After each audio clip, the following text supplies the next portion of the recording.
Bab 2, selanjutnya kita akan bahas tentang logika, algoritma. Maksudnya bagaimana? Logika itu dari kata logis, itu masuk akal, bisa juga memenuhi hukum logika. Logika dan algoritma. Pada bab ini kita akan bahas bagaimana kamu nanti bisa berkemampuan berpikir, menghasilkan suatu kebenaran, sehingga kalau kita latih terus-menerus akan menjadi pribadi yang cerdas dan juga menjadi orang yang bisa berpikir masuk akal dan bisa nalar. Logika berasal dari bahasa Yunani yaitu logos. Jadi ini kalian latihan berlogika sehingga menjadi orang yang cerdas dan menjadi pribadi yang bisa berpikir secara masuk akal. Dengan latihan berkemampuan berpikir, kalian akan menghasilkan suatu kebenaran sehingga menjadi pribadi yang cerdas. Seseorang yang mampu berpikir dan juga bisa berlogika itu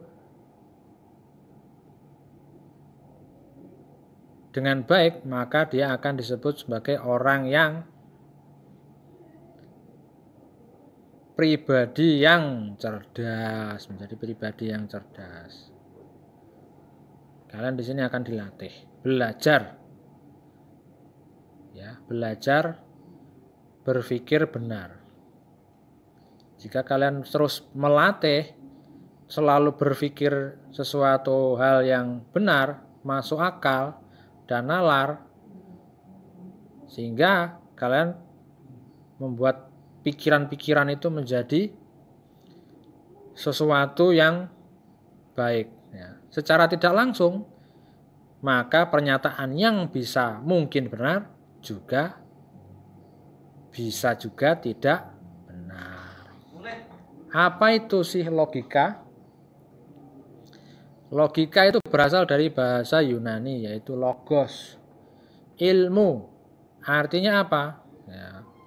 Seorang yang berkemampuan berpikir dengan akal yang tenang sehingga suatu permasalahan yang dihasilkan menjadi sesuatu yang bermanfaat. Jadi manfaat logika itu yang pertama menjaga supaya kita selalu berpikir dengan benar, menggunakan asas-asas sistematis, membuat daya pikir kita menjadi lebih tajam, membuat orang berpikir secara cermat, objektif.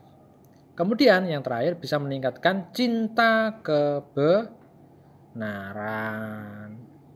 Sehingga kalau kamu cari cinta kebenaran, menjadi orang yang baik berpikiran. Logika yang baik akan menimbulkan sesuatu yang baik juga. Logika ini adalah sebagai alat untuk menarik kesimpulan. Ya. Contoh, membuat menarik kesimpulan deduktif. Ada dua cara, ada dua ya. Secara deduktif dan secara induktif. Kita bahas yang deduktif dulu. Deduktif itu adalah penarikan kesimpulan berdasarkan dari pernyataan-pernyataan yang umum ke khusus. Contohnya, umumnya semua siswa harus disiplin dan bertanggung jawab. Khusus, Sandi adalah siswa SMK. Kesimpulannya, Sandi harus disiplin dan bertanggung jawab. Jadi ini penarikan kesimpulan dari umum ke khusus. Penarikan kesimpulan yang kedua adalah penarikan secara induktif.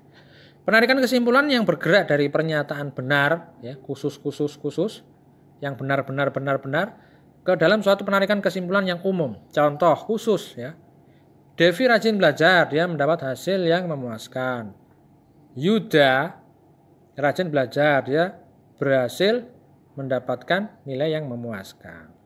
Khusus yang selanjutnya lagi, Tika rajin belajar, dia mendapat hasil yang memuaskan. Nah, kesimpulannya, karena semuanya rajin belajar, kesimpulannya siswa yang rajin belajar akan mendapatkan hasil yang memuaskan. Jadi sudah ada pengalaman-pengalaman yang lain. Nah, selesai untuk algoritma. Terima kasih. Wassalamualaikum warahmatullahi wabarakatuh.